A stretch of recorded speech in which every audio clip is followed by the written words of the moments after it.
अस्सलाम वालेकुम, मेरा नाम है कमल ज़हरा।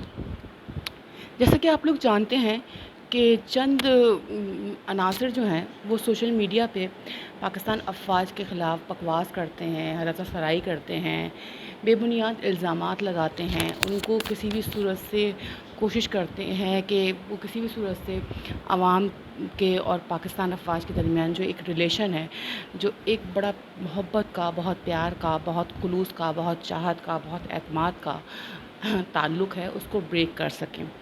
वो अपनी इस किस्म की कोशिशों को मुतअद्दिद मरतबा करते रहते हैं, ट्वीट्स के ज़रिए से भी, किसी भी सूरत से कोई भी ऐसी वीडियो बना के डालते रहते हैं कि जिससे पाकिस्तान के अवाम के ज़हन मुंतशिर हों। फिर एक आपने देखा कि सरहद पार जो एक मेजर गौरव आर्या साहब हैं, वो भी अपनी नफ़रत अंगेज़ी को फैलाते रहते हैं अफ़वाज पाकिस्तान के हवाले से। जैसे कि आसिम बाजवा साहब के साबिक़ DGI जो थे, आसिम बाजवा साहब, जनरल आसिम बाजवा साहब, जो अभी चेयरमैन CPAC हैं, उनके लिए उन्होंने बकवास की, फ़ुज़ूल की बात की। उसके बाद हमारे यहाँ जो भारत नवाज़ जो हमारे यहाँ सियासी जमातें हैं, उन्होंने इस चीज़ को बहुत बढ़ावा दिया और उन्होंने कहा कि जी देखो, कर्ब जो है वो आसिम बाजवा है और हमें तो फ़ुज़ूल में, हम तो बड़े कोई मज़लूम और मासूम हैं। मगर बड़े अफ़सोस की बात वही वाली बात है कि भाई क्यों नहीं फिर आप अदालतों में जाते, क्यों नहीं जाके अदालतों की तवज्जो इस जानिब मरकूज़ करवाते, जबकि आपकी जो करप्शन थी, तो आपकी करप्शन की तवज्जो जो है मरकूज़ करवाई थी इमरान ख़ान ने। फिर आप ज़ाहिर सी बात है वो लोग नाअहल हो गए थे और आज उनको दुख है इस बात का कि जनाब क्यों हमें क्यों निकाला, हालांकि उनकी हरकत ही ऐसी थी। फिर एक हैं सियासी मुल्ला फजलुर रहमान साहब, जो हर पार्टी का हिस्सा रहे, हर हुकूमत का हिस्सा रहे, सॉरी, औरत की हुक्मरानी को जो कहते थे कि बड़ी कोई बहुत बुरी चीज़ है, इस्लाम में एज सच ये तमाम मतलब मामलात को कबूल नहीं किया जाता, इस्लाम हमें इजाज़त नहीं देता कि औरत की हुक्मरानी हो। बाद में उसी और ख़ातून की हुक्मरानी में बेनज़ीर साहबा की दौर हुकूमत में वो खैर से कश्मीर कमेटी के चेयरमैन बन गए जब उनका इस्लाम बदल गया था। फिर वो मुशर्रफ साहब के साथ भी रहे, हालांकि फ़ौजियों को वो बहुत बुरा कहते हैं और आजकल तो उन्होंने खुद अपनी ज़ाती एक आर्मी निकाली हुई है। जो धरने के दिनों में आपने देखा था गुज़श्ता साल, जो उनको गार्ड ऑफ ऑनर पेश कर रही थी, वो पीले लिबास वाली या वो खाकी लिबास से, खाकी रंग से मैच करती हुई वो आर्मी बनाई हुई है, जिसके हम रंग जिस वर्दी के हम रंग लिबास को पहन के हमारे बहुत सीनियर सहाफ़ी हामिद मीर और सलीम साफ़ी साहब ने तो ग़ालिबन उस हम रंग कपड़े नहीं पहने हुए थे, मगर हमारे बहुत सीनियर सहाफ़ी वहाँ पे वो हम रंग कपड़े पहन के गए थे। शायद वो ख़ुद को फजलुर रहमान साहब की आर्मी का कर्नल ज़ाहिर करना चाह रहे थे। बहरहाल ये वो अनासर हैं जो जैसे गुल बुखारी साहिबा हो गई, या वो मारवी सरमद जैसे लोग, अंबर शम्सी जैसी ख़वातीन सहाफ़ी, अस्मा शिराज़ी साहिबा, और उसके अलावा बेनज़ीर शाह साहिबा, उसके अलावा रीमा साहिबा जो हैं, ये वो लोग, ये उनसे मिलते जुलते जो भी उनके कैंप के लोग हैं, जो ये 14-15 ख़वातीन का एक ग्रुप है। ये लोग हमेशा और फिर इस किस्म की बातें करते हैं कि जो इदारों के ख़िलाफ़ जारी होती हैं। ज़ाहिर सी बात है ये अपने करम फरमाओं को खुश करने के लिए ये तमाम सिलसिले करते हैं। आपने देखा है कि नवाज़ शरीफ के दौर में इन सहाफ़ियों को माज़रत नवाज़ शरीफ के दौर में जब नवाज़ शरीफ साहब वज़ीर-ए-आज़म पाकिस्तान थे, तो उनके दौर में इन सहाफ़ियों को किस तरीके से नवाजा गया है, वो भी किसी से ढकी छुपी बात नहीं है। अब खाने को नहीं मिल रहा है तो ज़ाहिर सी बात है भूख तो लगती है ना। तो ये वो अनासर हैं जो किसी भी सूरत से बीज बोते हैं नफ़रत के, कि जनाब पाकिस्तान फ़ौज को किसी भी सूरत से बदनाम किया जाए, रियासत पाकिस्तान को बदनाम किया जाए, ताकि ये जिनको ये खुश करना चाहते हैं, जो इनके आका हैं, अंदरूनी भी और बहरूनी तौर पे भी जो इनके आका हैं, वो खुश हों तो उनको नवाजेंगे। और उनको अभी भी एक उम्मीद है, न जाने क्यों ये झूठी उम्मीदें पालते हैं कि शायद नवाज़ शरीफ साहब दोबारा वज़ीर-ए-आज़म बन जाएंगे, या ज़रदारी साहब दोबारा सदर बन जाएंगे, या बिलावल भुट्टो साहब वज़ीर-ए-आज़म बन जाएंगे। मैं مجھے غیب کا علم تو نہیں ہے، پر مجھے لگتا ہے کہ پاکستان ان شاء اللہ تعالیٰ پاکستان میں خوشحالی آئے گی، اور ان شاء اللہ تعالیٰ ان چہروں سے ہماری جان چھٹ جائے گی انشاءاللہ۔ جو اب پاکستان جس ڈگر پہ چل رہا ہے وہاں پہ انشاءاللہ ابھی مشکلات کا وقت ہے، بہت مشکل کا وقت ہے، پر وہ کہتے ہیں نا کہ شدید اندھیری رات کے بعد ہی تاریک رات کے بعد ہی اجالا ہوتا ہے، تو انشاءاللہ وہ جو اب اندھیروں میں چونکہ زیادتی زیادہ ہو گئی ہے، تو مجھے یقین ہے کہ وہ اجالوں کا وقت اب دور نہیں ہے، اور آپ دیکھ رہے ہیں کہ فرد جرم بھی لوگوں پہ عائد ہو رہی ہے، اور ان کا اندر کا میل نکل کے سامنے آ رہا ہے۔ وہ کہہ رہے ہیں کہ جی کچھ لوگوں پہ فرد جرم عائد ہو گئی ہے، زرداری صاحب کے نام ہی لے لیتی ہوں، زرداری صاحب ہیں، نواز شریف صاحب بلبلا رہے ہیں کہ مجھے کیوں نکالا، وہ لندن میں بیٹھ کے تقریریں کر رہے ہیں، آپ دیکھ رہے ہیں کہ وہ فرسٹریشن ہے، ان کو نظر آ رہا ہے اپنا تاریخ ہوتا ہوا سلسلہ۔ مریم صفدر صاحبہ کے اوپر بھی مقدمات ہیں، یہ تمام سلسلے ہیں، تو ان کو بھی اپنا سلسلہ نظر آ رہا ہے، تاریخ ہے۔ مریم صفدر ظاہر سی بات ہے، مسلم لیگ نون کا تو آپ دیکھتے ہی ہیں کہ مسلم لیگ نون جس طریقے سے اپنے مطلب جو بھی اس کی ریوائول کی جنگ ہے، جو بھی سلسلہ ہے ان کا، وہ لڑ رہی ہے، آپ کو نظر آ رہا ہے۔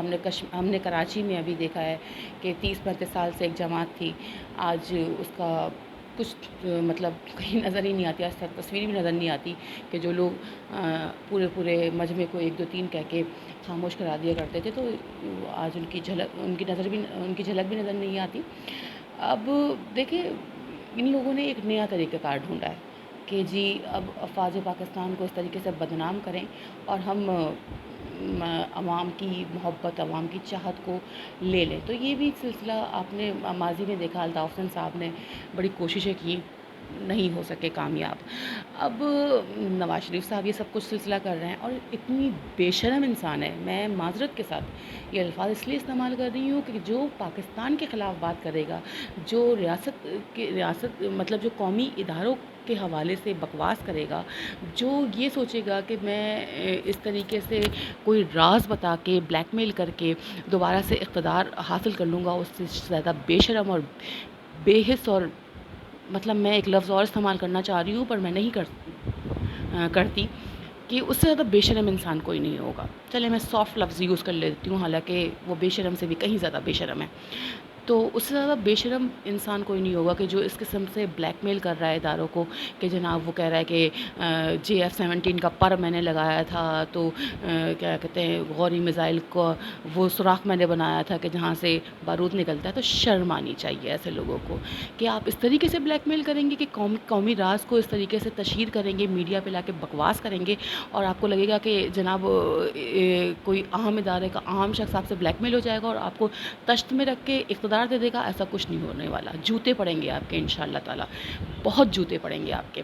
آپ جو اس قسم کی حرکتیں کر رہے ہیں، اگر آپ یہ کہتے ہو کہ کوئی ادارہ آپ کی ویڈیوز، آپ کی نازیبا ویڈیوز کو جاری کر کے آپ کو ذلیل کرتا ہے، تو وہ ذاتی طور پہ آپ کو ذلیل کر رہا ہوتا ہے، قومی طور پہ آپ کو ذلیل نہیں کر رہا ہوتا۔ آپ پاکستان کو بدنام کر رہے ہو، آپ پاکستان کے راز کھول کے پاکستان کو کمزور کرنے کی کوشش کر رہے ہو۔ ٹھیک ہے، آپ کسی بھی ادارے کی اہم شخصیت کی اگر کوئی ذاتی ویڈیو آپ کے پاس ہے یا کوئی ذاتی معاملات آپ کے پاس ہیں، تو تشہیر آئیے، لے کے آئیے اس کو سوشل میڈیا کے پلیٹ فارم پہ یا عوام کی عدالت میں۔ آپ کو عاصم سلیم باجوہ صاحب کے ساتھ کوئی پرابلم ہے تو ٹھیک ہے، آپ جائیے عدالت میں جا کے انصاف طلب کیجیے، جیسے کہ عمران خان صاحب کی ایک بہترین مثال آپ کے سامنے۔ آپ اس قسم کی اوچھے ہتھ کرنے استعمال کر کے شرم نہیں آتی آپ کو؟ آپ اتنی عمر رسیدہ ہو چکے ہیں، پاکستان میں آپ کا یہ تھا کہ آج نہیں کل نہیں پرسوں آپ مر جائیں گے، آپ کا انتقال ہو جائے گا، آپ اس دنیا سے چلے جائیں گے۔ لندن میں آپ ماشاءاللہ سانس لے رہے ہیں، بات کر رہے ہیں۔ میں مطلب بڑا شدید افسوس ہے اس بات پر، غصہ ہے اس بات پہ کہ یار آپ کو شرم آنی چاہیے۔ اتنے بڈھے ہو گئے ہیں اور آپ اس قسم کی حرکتیں کر رہے ہیں اس عمر میں، یہ حرکتیں زیب نہیں دیتی۔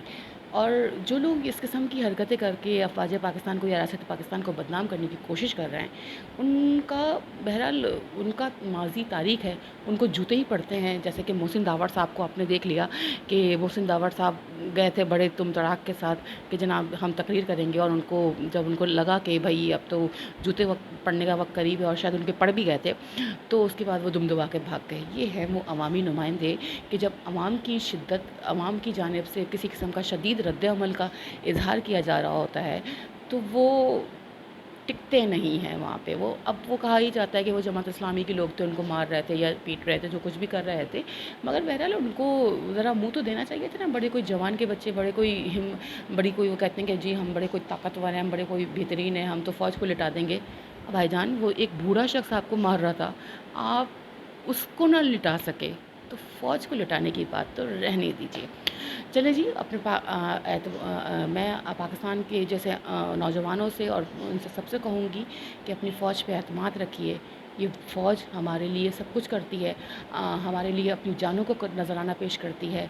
आपको मैं आज भी मैंने वो तस्वीर मेरे रोंगटे खड़े कर देती है डॉक्टर आयशा की, कि जो अपने शौहर मेजर इसहाक के जनाजे पे जिस हसरत और यास के साथ बैठी हुई हैं। तो खुदा की कसम, यही वो ख़वातीन हैं, यही वो माएँ हैं कि जो अपने बेहतरीन बच्चों को, बेहतरीन सपूतों को जनती हैं, और वो हमारा दिफ़ा करते हैं, वतन अज़ीज़ का दिफ़ा करते हैं। अपनी फ़ौज पे एतमाद रखिए। आप देख रहे हैं ना फ़लस्तीन के हालात, आप देखते हैं लीबिया के हालात, इस किस्म के मामलात जहाँ पे चूँकि उनकी फ़ौज नहीं है, तो वहाँ पे छाता बरदार फ़ौजों ने बाकायदा वहाँ पे कब्ज़ा किया हुआ है। खुदा के वास्ते पाकिस्तान को ऐसा मत बनाइए। ये पाकिस्तान है तो हम सब हैं, क्योंकि हमारी जड़ें हैं इस मुल्क में। हमने कहीं और नहीं जाना, हमने यहीं रहना है। जो लोग कहीं और जा सकते हैं वो बकवास करते हैं। हमने कहीं नहीं जाना, हम पैदा भी यहीं हुए हैं, हमारी कब्र भी यहीं बनेगी। तो अपने इदारों पे एतमाद रखिए, अपनी फ़ौज पे एतमाद रखिए। और ये जो 2 नंबर लोग हैं जो ये कहते हैं, अभी जैसे ख्वाजा आसिफ़ साहब ने कहा था कि आसिफ़ ज़रदारी पे मैं एतबार नहीं करता, और फिर आसिफ़ ज़रदारी साहब ने जब फ़र्द जुर्म आयद हुई तो उन्होंने कहा किसी के कहने पे उन्होंने ये सब कुछ बयान दिया है। माज़ी में आप ईंट से ईंट बजाने वाले मामलात को भी, उनकी तकरीर को भी जानते हैं। तो इस किस्म के लोगों को कि जो खा चुके हैं, उनकी नस्लें अपनी मतलब 14 नस्लें उनकी, इतना उन्होंने जमा कर लिया है कि उनकी 14 क्या 114 नस्लें उनकी बैठ के खाएंगी उनकी बातों पे। और वो अहमद वकास गोया है साहब, जो मैं तो उसको अहमद वकास गोरीला कहती हूँ। उन जैसे लोगों की बातों पे हरगिज़ भी एतबार ना कीजिए। मोहसिन दावड़ के तो जूते पड़ चुके हैं। ज़रा अहमद वकास पाकिस्तान आए, उसको भी देख लेते हैं। अल्लाह हाफ़िज़।